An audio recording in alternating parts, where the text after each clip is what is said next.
இன்னைக்கு Karnataka special தொன்ன biryani ready பாருங்க. Chicken 65, வெறும் வெள்ளரிக்காய் போட்ட பச்சடி, சிக்கன் வந்து பெப்பரும் இதுவும் போட்ட கிரேவி. வாங்க சாப்பிடலாம். ஹே பீப்பிள், நான் உங்கள் சஞ்சய் சத்ரு. இன்னைக்கு நாங்கள் ரொம்ப வளவலன்னு பேச கூட விரும்பலைங்க. நாங்கள் சொன்ன மாதிரி வீக்லி ஒரு பிரியாணி ரெசிபிஸ் தான் ட்ரை பண்ணிட்டு வரோம். So last time Ambur biryani, அதுக்கப்புறம் ப்ரான் பிரியாணி இதெல்லாம் பண்ண மாதிரி இன்னைக்கு வந்து நம்ம வேற ஸ்டேட்டோட பிரியாணி செய்ய போகிறோம். ஸோ இது என்னன்னு பார்த்தீங்கன்னா கர்நாடகா ஸ்டைலில் தொன்னை பிரியாணி. ஸோ இது வந்து அந்த ஃபைனலாக அந்த தொன்னையில் வச்சு தருவாங்க.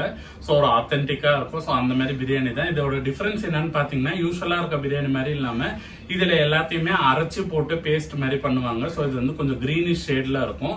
இது ரொம்பவே நல்லா இருக்கும். பெங்களூர்ல நிறைய இடத்துல விற்குவாங்க, சூப்பரா இருக்கும். அங்க போய் சாப்பிட்ருக்கோம்.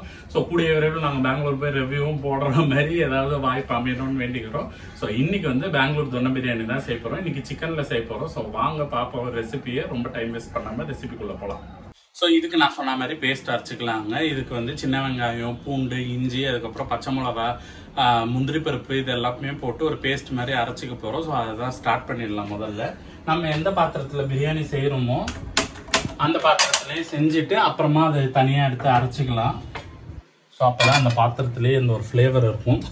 ஸோ ஃபஸ்ட்டு நீங்கள் இதுக்கு செய்யும் போது நார்மல் ஆயில் வந்து ஊற்றிக்கலாம், ஒரு ஸ்பூனு. பிரியாணிக்கு அப்புறமா நிறைய எண்ணெய் ஊற்றிப்போம் நம்ம. ஸோ எண்ணெய் காயட்டும். இப்போ பாருங்கள், தேவையான இன்க்ரீடியன்ஸ் எல்லாத்தையுமே இந்த மாதிரி ப்ரிப்பேர் பண்ணி வச்சுட்டு அப்புறமா பிரியாணி செய்யறதுக்கு நம்ம வந்திருக்கோம். ஸோ எண்ணெய் ரொம்ப காய வேணாம், லைட்டாக காஞ்சிருச்சு. ஃபர்ஸ்ட் வந்து இதில் இஞ்சி பூண்டு பேஸ்ட்டாக போடாமல் நம்ம வந்து இது எல்லாத்தையுமே போட்டு அரைச்சிக்கலாம் ஒன்றாவே. ஸோ ஃபர்ஸ்ட் இஞ்சி போட போகிறேன். ஸோ இதுக்கு வந்து 2 ஸ்பூன் அளவுக்கு இஞ்சி சேர்த்துக்க போகிறோம். 2.5 ஸ்பூன் ஆயிடுச்சு. இப்போ கூட வந்து பூண்டு. ஸோ இஞ்சி குவான்டிட்டியை விட கொஞ்சம் ஜாஸ்தியாகவே பூண்டு சேர்த்துக்க போகிறோம் நம்ம. ஏன்னா இஞ்சி பூண்டு பேஸ்ட் எதுவும் சேர்க்கல, இதுதான். ஸோ இதையே சேர்த்து போட்டுக்கலாம். ஸோ இது ரெண்டுத்தையுமே போட்டு சும்மா சாட்டே பண்ணிவிட்டு மீதி இன்க்ரீடியன்ஸ் ஆட் பண்ணிடலாம். ஸோ இப்போ வந்து பார்த்தீங்கன்னா சின்ன வெங்காயம் உரிச்சு வச்சுருக்கோம். ஸோ இது தேவையான அளவுக்கு ஆட் பண்ணிக்கலாம். ஸோ ஒரு 25 to 30 நம்பர்ஸ் ஆட் பண்ணிக்கோங்க சின்ன வெங்காயம். ஸோ இந்த பேஸ்ட்டுக்கு பச்சை மிளகா சேர்த்துக்க போகிறோம். நல்லா ஒரு 7லேருந்து 8 பச்சை மிளகாவை கீறி வச்சுருக்கேன். ஸோ இதே ஆட் பண்ணிக்க போகிறோம். ஸோ காரத்துக்கு எப்படியும் மிளகாத்தூளும் நம்ம சேர்ப்போம். ஸோ இப்போதைக்கு பச்சை மிளகாவையும் சேர்த்துக்கலாம். நெக்ஸ்ட் இன்க்ரீடியன்ட் என்னென்னு பார்த்தீங்கன்னா முந்திரி பருப்பு. இது கொஞ்சம் ரிச்னஸ் தர்றதுக்காக முந்திரி பருப்பையும் ஆட் பண்ணிக்கிறோம். ஸோ இது பார்த்தீங்கன்னா இந்த இன்க்ரீடியன்ஸ் எல்லாம் போட்டு கொஞ்சம் வதங்கினதுக்கு அப்புறமா நம்ம வந்து கடைசியாக கொத்தமல்லியும் புதினாவும் சேர்த்துக்க போகிறோம். அது ரெண்டுமே ஈக்குவல் குவான்டிட்டி தான். அண்ட் யூஸ்வலாக பிரியாணிக்கு நம்ம இதுவாக போடுவோம். இதில் சேர்த்து அரைச்சிக்கிறதுனால க்ரீன் கலரில் வரும். ஸோ இதுதான் அதுக்கான மெயின் ரீசன். ஸோ இதையும் போட்டுக்கலாம் நம்ம. ஸோ ஒரு கையளவுக்கு புதினாவை கழுவி எடுத்து வச்சுருக்கோம்.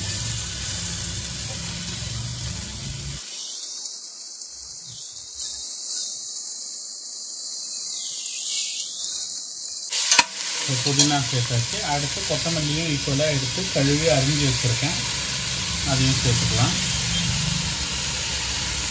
ஸோ இப்போ இது எல்லாத்தையுமே நல்லா வதக்கிட்டு இந்த பாத்திரத்துலேருந்து எடுத்து ஆற வச்சு அரைச்சி பேஸ்ட்டாக எடுத்துட்டு அப்புறமா திருப்பி இதே பாத்திரத்தில் பிரியாணி ப்ரொசீஜர் ஸ்டார்ட் பண்ணுவோம். ஸோ புதினாவும் கொத்தமல்லியும் போட்ட உடனேவே இது வந்து உடனே சுருங்கிடும். இதை ரொம்ப வதக்க வேணாம், அப்புறமா கலர் போயிடும். ஸோ நல்லா கிரீன் கலர் கிடைக்கணுன்றதுக்காக கொஞ்சமாக வதக்கணும். உடனேவே இதை ஒரு தட்டில் மாற்றி ஆற வச்சுட்டு அரைச்சிக்கலாம். பாருங்க, இந்த அளவுக்கு வதங்கினாலே போதும். இன்னைக்கு வந்து சீரக சம்பா அரிசி எடுத்துருக்கோம் இந்த பிரியாணிக்கு. ஸோ இது வந்து பாஸ்மதி ரைஸ் கிடையாது, இதுவுமே சீரக சம்பாவில் செய்கிறது தான். 1 கிலோ தான் போட போகிறோம். இதுக்கும் மெஷர் பண்ணிக்குவோம். தண்ணிக்காக தண்ணி குவான்டிட்டிக்காக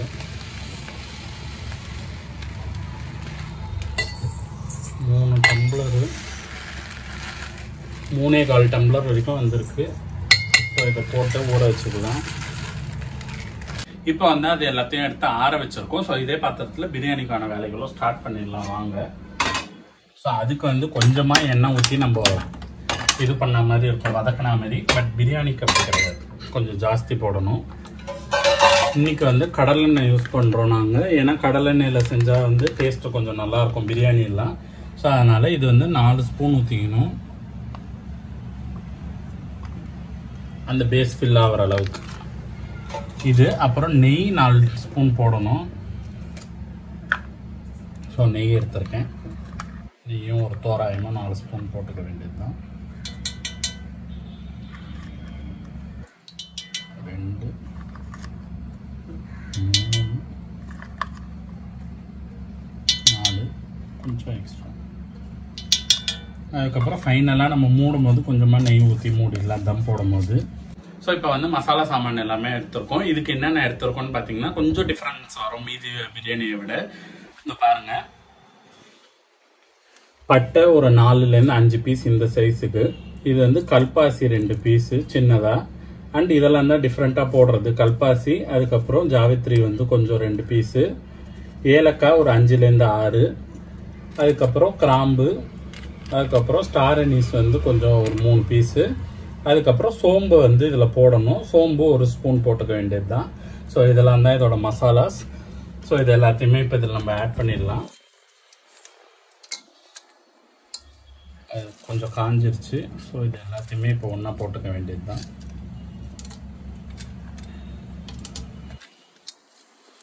ஸோ இதெல்லாம் தான் கொஞ்சம் டிஃப்ரெண்ட்டான டேஸ்ட்டில் ரிச்னஸ் தரும்.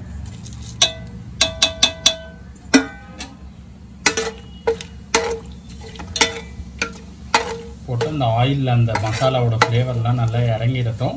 அதுக்கப்புறமா வந்து நம்ம இது வெங்காயத்தை அரிஞ்ச வெங்காயத்தை போட்டுக்கலாம். ஸோ இப்போ வாசனையே நல்லா கமகமன்னு வந்துடும். ஏன்னு தெரியுமா, இந்த கல்பாசி இது போட்டால் தான் கொஞ்சம் அந்த ரெஸ்டாரண்ட் ஸ்டைல் மாதிரி வரும். ஸோ கல்பாசி போட்டோடனே நல்ல வாசனை உங்களுக்கு டிஃப்ரென்ஸ் தெரியும். ஸோ இப்போ வந்து வெங்காயம் நீட்டு வாக்கில் 5 இல்லை 4 பெரிய வெங்காயம், இவ்வளோ பெரிய வெங்காயம் 4 அரிஞ்சு வச்சுருக்கோம். ஸோ இதை ஆட் பண்ணிடலாம். இது நல்லா கேரமலைஸ் ஆகணும் இந்த வெங்காயம்.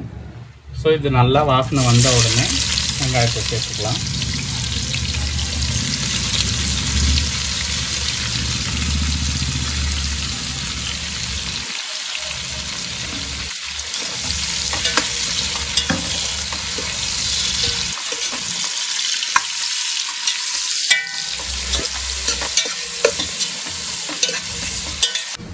ஸோ வெங்காயம் பார்த்தீங்கன்னா நல்லா கேரமலைஸ் ஆகணும். ஸோ அது குக் ஆகிறதுக்கு இப்போவே உப்பு ஆட் பண்ணிடலாம். ஸோ சீக்கிரமாக வதங்கும்.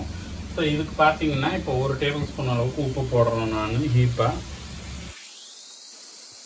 ஸோ இது இந்த வெங்காயத்துக்கு போதும், கொஞ்சம் எக்ஸ்ட்ரா நல்லா வதங்கட்டும்.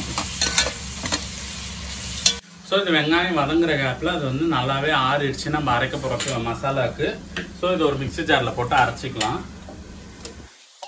பாருங்கள், எல்லாத்தையுமே மிக்ஸி ஜாருக்கு ட்ரான்ஸ்ஃபர் பண்ணிவிட்டு ஸோ இதை வந்து ஒரு வாட்டி நல்லா அரைச்சிட்டு அப்புறமா கூட வந்து தயிரும் அப்புறம் தண்ணியும் ஆட் பண்ணிக்க போகிறோம்.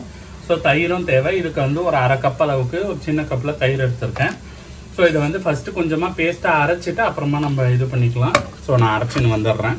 ஸோ பாருங்கள், இப்போ அரைச்சின்னு எடுத்துன்னு வந்துட்டேன். நல்லா சட்னிக்கு அரைச்ச மாதிரி நல்லா அரைச்சிட்டேன். ஸோ இந்த ஸ்டேஜில் தயிர் ஆட் பண்ணிக்கலாம். ஆட் பண்ணிட்டீங்கன்னா கொஞ்சம் அரைப்பு தானே? ஆமாம், இதை போட்டுட்டு நல்லா மைய அரைச்சிக்க போகிறோம். ஸோ ஏன்னா ஃபர்ஸ்ட் வந்து இது எல்லாமே கொஞ்சம் அரைஞ்சிட்டதுக்கு அப்புறமா தான் தயிர் போடணும். தண்ணி நீங்கள் நிறைய ஊற்ற வேண்டாம். கடைசியாக இந்த பாத்திரத்தை கழுவி ஊற்றும் போது தண்ணி ஊற்றிக்கலாம். ஸோ இப்போ தயிரை ஆட் பண்ணியாச்சு. இதையும் போடுவி நல்லா அரைச்சிட்டு வந்தாலும் அப்புறம் பேஸ்ட் ஊற்றும் போது நம்ம தண்ணி ஆட் பண்ணிக்கலாம். இப்போ பாருங்கள், இந்த மாதிரி அரைச்சி எடுத்துக்கணும். இதை கழுவி ஊற்றும் போது தண்ணி ஊற்றிக்கலாம். இப்போது மீதி பிரியாணிக்கெல்லாம் வர மாதிரி இல்லாமல் தக்காளி வந்து மீதி பிரியாணிக்கு வந்து ஆல்மோஸ்ட் ஈக்குவலாக இல்லை வெங்காயத்தோட கொஞ்சம் கம்மியாக தான் போடுவோம். பட் இது நிறைய வெங்காயம் போட்டிருக்கோம் நம்ம. இப்போ தக்காளி பார்த்தீங்கன்னா ரொம்ப கம்மியாக தான் எடுத்திருக்கோம். இந்த பிரியாணிக்கு அப்படி தான் போடணும். இதில் தயிர் லெமன் இதெல்லாம் ஆட் பண்ணுறதுனால இந்த புளிப்பெல்லாம் கரெக்டாக வரும். ஸோ அதனால தயிர் வச்சு தக்காளி வந்து இப்போ 2 எடுத்திருக்கேன் சின்ன சைஸில். ஸோ அதை அரிஞ்சு வச்சுருக்கேன். ஸோ இந்த ஸ்டேஜில் வெங்காயம் நல்லா வதங்கிடுச்சு. இதை பாருங்கள், கோல்டன் ப்ரௌன் கலர் வந்துச்சு. இந்த அளவுக்கு வந்த உடனேவே நம்ம ஆட் பண்ணிடலாம் தக்காளி. ஸோ இதுக்கு அடுத்த ப்ராசஸ் என்னன்னு பார்த்தீங்கன்னா, தக்காளி கொஞ்சம் வதங்கினதுக்கு அப்புறமா நம்ம வந்து இது சிக்கன் ஆட் பண்ணி அதையும் சேர்த்து குக் பண்ண போகிறோம். மசாலா எப்போ போடுவோம்? மசாலா சிக்கன்லாம் வெந்ததுக்கு அப்புறமா தான் மசாலா. ப்ரொசீஜரே இது டிஃப்ரெண்ட்டாக இருக்கும் நமக்கு பிரியாணிக்கு. ஸோ ஸோ இதுக்கு வந்து 1 கிலோ அரிசிக்கு நீங்கள் 1 கிலோ சிக்கன் போட்டுக்கலாம். இன்னைக்கு நம்ம ஆல்மோஸ்ட் ஒரு 3/4 கிலோவுக்கு மேலே எடுத்துருக்கேன் சிக்கனு. ஸோ இதை தான் நம்ம ஆட் பண்ணிக்க போகிறோம். ஸோ யூஸ்வலாக வந்து மசாலாஸ் எல்லாமே ஆட் பண்ணிட்டு கடைசியாக சிக்கன் போடுவோம். பட் இந்த ரெசிபிக்கு அப்படி இல்லை. சிக்கனை இந்த வெங்காயம் நல்லா வதங்கின உடனே சிக்கனை ஆட் பண்ணி குக் பண்ண போகிறோம். ஸோ வாங்க ஆட் பண்ணிக்கலாம். ரொம்ப பெரிய பெரிய பீசஸாக எல்லாமே இது கொஞ்சம் எடுத்துக்கலாம். ஏன்னா யூஸ்வலாக பிரியாணி அப்படின்னாலே கொஞ்சம் ரொம்ப பெரிய பீஸாக எல்லோரும் போடுவாங்க. பட் ஃப்ளேவர் நல்லா இறங்கணுன்றதுக்காக இந்த மாதிரி சைஸ் பீசஸ் நல்லா எலும்போடு வாங்கிக்கோங்க. நல்லா 3 வாட்டி வாஷ் பண்ணிட்டு தண்ணி எதுவும் இல்லாமல் நல்லா ஈர்த்துட்டு நம்ம சிக்கனை ஆட் பண்ணிக்க போகிறோம். ஸோ இந்த ஸ்டெப்லேயே சிக்கனை போட்டு இது வந்து ஒரு 5 மினிட்ஸ் அளவுக்கு நம்ம சும்மா வதக்கி குக் பண்ணிக்க போகிறோம். ஸோ மூடி போட்டு கவர் பண்ணி குக் பண்ண விட்டுறலாம் சிக்கனை. ஸோ வெந்ததுக்கு அப்புறமா தான் நம்ம மசாலாஸ் எல்லாமே ஆட் பண்ணணும். ஸோ இப்போ போட்டாச்சு, கலரிடலாம்.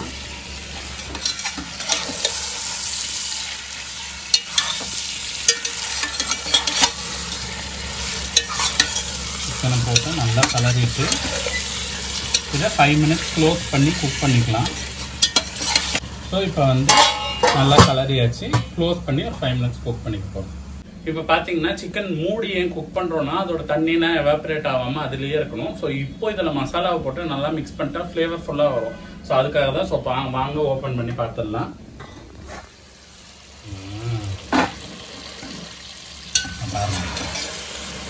எவ்வளோ அழகாக வந்திருக்கு. இப்போ இதில் நம்ம மசாலாஸ் ஆட் பண்ணிக்க போகிறோம். ஃபஸ்ட்டு வந்து மஞ்சத்தூள் போட போகிறோம். ஸோ மஞ்சத்தூள் வந்து இதுதான் டிஃப்ரெண்ட்டாக. மஞ்சத்தூள் நம்ம ஆடே பண்ண மாட்டோம். மஞ்சத்தூள் வந்து ஒரு 1/2லேருந்து 3/4 டீஸ்பூன் அளவுக்கு ஆட் பண்ணிக்க போகிறேன்.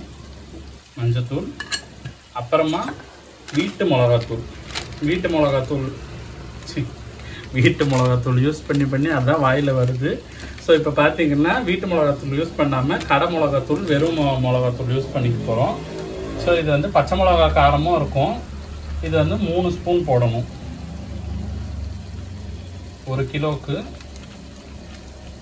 வெறும் மிளகாத்தூள் 3 ஸ்பூன்.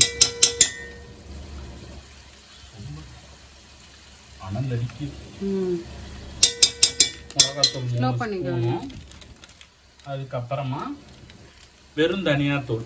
ஸோ தனியாத்தூள் வந்து ஒரு 2 ஸ்பூன் போட்டுக்க போகிறோம். 1 2. ஸோ இது 3 மசாலா தான் நம்ம இதுக்கு ஆட் பண்ண போகிறோம். அப்புறமா நம்ம அரைச்ச பேஸ்ட்டு போட்டுக்க போகிறோம். இப்போ பாருங்கள், இந்த மசாலா நல்லா மிக்ஸ் ஆகிற மாதிரி சிக்கன் கூட. அப்புறமா டேஸ்ட் பார்த்துட்டு காரம் கம்மியாக இருந்தால் நம்ம மிளகாத்தூள்னா கொஞ்சம் கூட ஆட் பண்ணிக்கலாம். பட் இதே திட்டமாக இருக்கும்.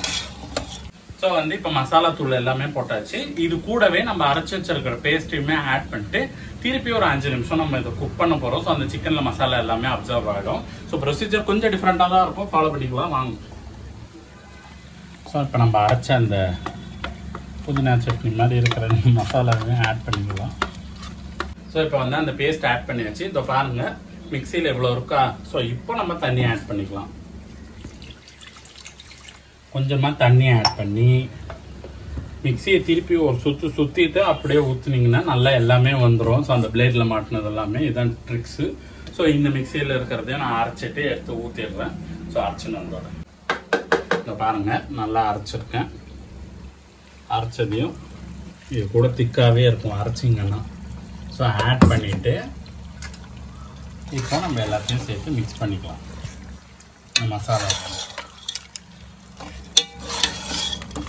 ஸோ இதோட கிரேவியே கொஞ்சம் டிஃப்ரெண்ட்டாக இருக்கும். போட்டு ஃபுல்லில் வச்சு இதையும் ஒரு 5 மினிட்ஸ் அளவுக்கு நம்ம குக் பண்ணி எடுத்துக்கலாம் மூடி போட்டு. ஸோ இது நல்லா மிக்ஸ் ஆகிட்டோம். ஸோ இப்போ இந்த மிக்சர் வந்து நல்லா மிக்ஸ் பண்ணியாச்சு. இப்போ 1 ஸ்பூன் போட்டு கலந்துட்டு மூடி போட்டு நம்ம திருப்பி குக் பண்ணிக்கலாம். ஸோ 1 ஸ்பூன் உப்பு போடுறேன். ஏன்னா இதுக்கப்புறம் இது வெந்ததுக்கப்புறம் நம்ம வந்து தண்ணி ஆட் பண்ணிடுவோம். எப்படியுமே தண்ணி போட்டு அது கொச்சோடனே அரிசி ஆட் பண்ணுவோம் நம்ம. ஸோ இது வந்து குக் ஆகட்டும். திருப்பி ஒரு 2 to 5 மினிட்ஸ் அளவுக்கு நம்ம விட்டுட்டு எடுத்துடலாம். ஸோ இப்போ வந்து ஒரு 3 to 4 மினிட்ஸ் ஆயிடுச்சு. ஸோ இந்த மசாலா வந்து நல்லா பாருங்க நல்லா கொதிச்சு வெந்து வந்திருக்கு எவ்வளோ அழகா. ஸோ இப்போ வந்து இதில் வந்து நம்ம பிரியாணிக்கு ஏற்ற தண்ணி ஆட் பண்ணிட்டு போகிறோம்.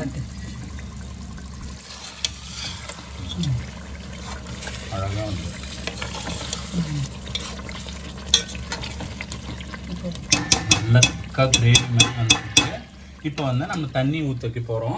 ஸோ எந்த டம்ளரில் வந்து நமக்கு அரிசி அளந்தோமோ அதே டம்ளருக்கு. ஸோ இதோட ப்ரொபோர்ஷன் பார்த்தீங்கன்னா 1 டம்ளர் அரிசிக்கு 1.5 டம்ளர் அளவுக்கு தண்ணி. இப்போ வந்து நமக்கு வந்து 3 டம்ளர் கிட்ட இருந்தது அரிசி. ஸோ அதனால 4.5 டம்ளர் அளவுக்கு தண்ணி அளந்து எடுத்திருக்கேன். ஸோ இப்போ ஆட் பண்ணி ஃபுல்லில் வச்சிடலாம். ஸோ அந்த தண்ணியும் சேர்ந்து கொதிச்சிடட்டும்.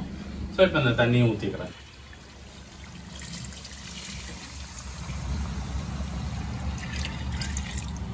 ஸோ கரெக்டாக மெஷர் பண்ணி எடுத்திருக்கேன். இப்போ வந்து இந்த தண்ணி வந்து நல்லா கொதிச்சிருச்சு. இந்த டைம்லேயே உப்பெல்லாம் பார்த்துக்கோங்க. நாங்கள் அப்புறமா இன்னும் 1 ஸ்பூன் உப்பு ஆட் பண்ணியிருக்கோம். ஸோ இப்போ வந்து உப்பு கொஞ்சம் ஜாஸ்தியாக இருந்தால் தான் ரைஸ் போட்ட அப்புறமா அதை அப்சர்வ் பண்ணி ரொம்ப கரெக்டான லெவலில் இருக்கும் சால்ட்டு. ஸோ இப்போ வந்து இதுக்கு புளிப்புக்கு லெமன் ஆட் பண்ணிக்க போகிறோம். ஒரு ஹாஃப்லேருந்து ஒரு 3/4 லெமன் வரைக்கும் நம்மவே ஆட் பண்ணிக்கலாம் இதில். ஸோ சீடெல்லாம் ரிமூவ் பண்ணிவிட்டு இது கொதிக்கும் போதே லெமன் ஆட் பண்ணிக்கலாம். நல்லா வந்துருச்சு. டேஸ்ட் காரம் எல்லாம் கரெக்டாக இருக்குது. இப்போ பாருங்க, அரிசி ஊற வச்சிருந்தது, தண்ணி வந்து நல்லா வடிச்சாச்சு. இப்போ வந்து நம்ம இதை ஆட் பண்ணிக்க போகிறோம். ஸோ மூடியில் இருந்ததெல்லாம் முதல்ல சேர்த்துட்டு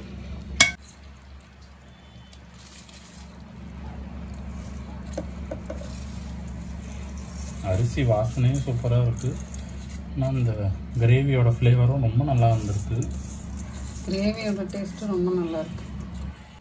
ஸோ இப்போ ரைஸ் ஆட் பண்ணியாச்சு. கலரிடலாம். ஸோ ரைஸ் போட்ட உடனே தம் போடக்கூடாது. இதோ பாருங்க, தண்ணியோட குவான்டிட்டி இப்போ மேலே நிறைய இருக்கும். ஸோ இந்த ரைஸும் கொஞ்சம் குக் ஆகி ரைஸும் இந்த தண்ணியும் ஈக்குவல் லெவலுக்கு வந்து கொதிக்கும். ஸோ அந்த டைமுக்கு தான் நம்ம க்ளோஸ் பண்ணி தம் போடணும். இப்போ பாருங்க, நல்லா வந்து ரைஸும் அந்த தண்ணியும் ஒரே லெவல் வந்துருச்சு. இதோ பாருங்க, ஒரே லெவல் வந்துருச்சா. ஒரு கலரிட்டு ஸ்லோவில் வச்சுட்டு மூடிட வேண்டியது தான். மூடிட்டு ஒரு 15 மினிட்ஸுக்கு ஸ்லோலையே அப்படியே இதுவாகட்டும், தம் ஆகட்டும். இது நீங்கள் அந்த மாவெல்லாம் போட்டு ஒட்டணும்னு அவசியம் கிடையாது.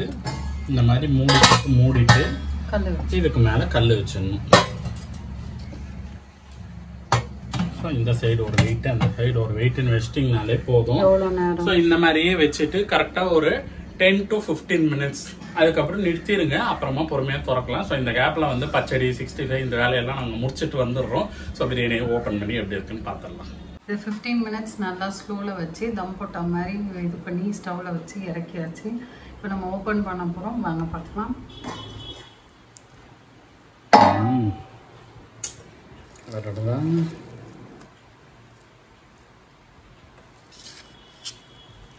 நம்ம மாசா வாசனை சைடெல்லாம் நல்லா வந்து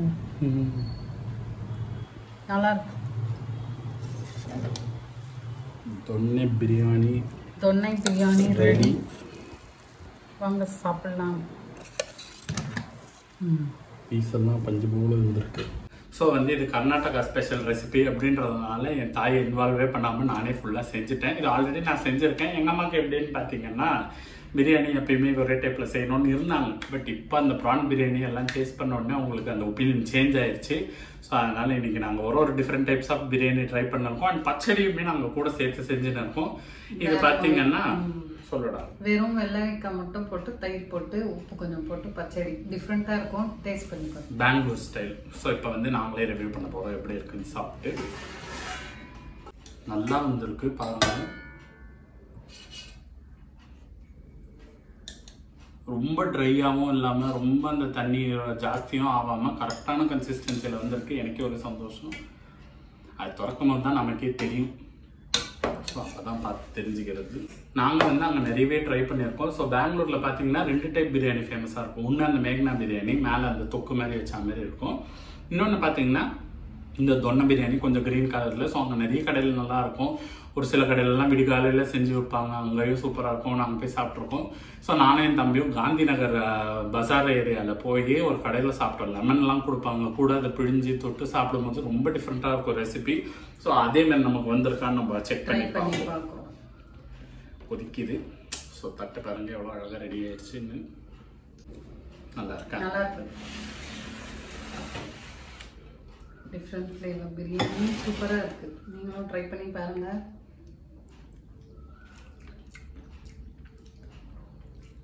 கரெக்டாக வந்திருக்கு. காரம் உப்பு எல்லாமே கரெக்டாக இருக்குது.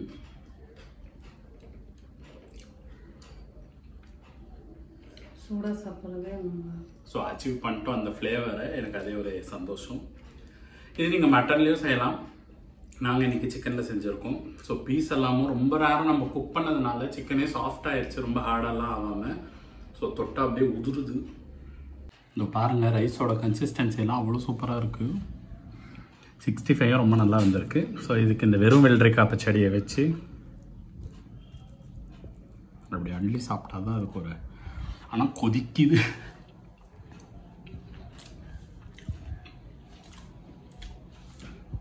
அதுக்கு ஒன்று பச்சடிக்கும் காம்பினேஷன் நட. ஸோ ஹவுஸ் மை பிரியாணி அப்படின்னு எங்கள் தாய் சொல்லுவாங்க. ரொம்ப நல்லா வந்திருக்கு. நிஜமாவே ரொம்ப டேஸ்ட்டாக இருக்குது. டிஃப்ரெண்ட்டாகவும் இருக்குது டேஸ்ட்டு. ஸோ நீங்களும் டிஃப்ரெண்ட்டாக ஏதாவது ட்ரை பண்ணணும்னு நினச்சிங்கன்னா இந்த பிரியாணி நீங்களும் ட்ரை பண்ணி பாருங்கள். ஸோ இந்த வீடியோ உங்களுக்கு யூஸ்ஃபுல்லாக இருந்ததுன்னா மறக்காமல் பிரீசி லெமனேட் பேஜுக்கு சப்ஸ்கிரைப் பண்ணி வச்சுக்கோங்க. அப்போ தான் நாங்கள் அடிக்கடி போடுற கண்டென்ட்ஸ் எல்லாம் உங்களுக்கு வந்து ரீச் ஆகும். ஸோ இதே மாதிரி இன்னொரு இன்ட்ரெஸ்டிங்கான வீடியோவில் உங்கள் எல்லாரும் சந்திக்கிறோம். அது வரைக்கும் உங்களிடமிருந்து விடைபெறுவது நான் உங்கள் Sanjay Chandru. This is my mother Nandini. இன்னொரு வீடியோவில் பார்க்கலாம். பாய்.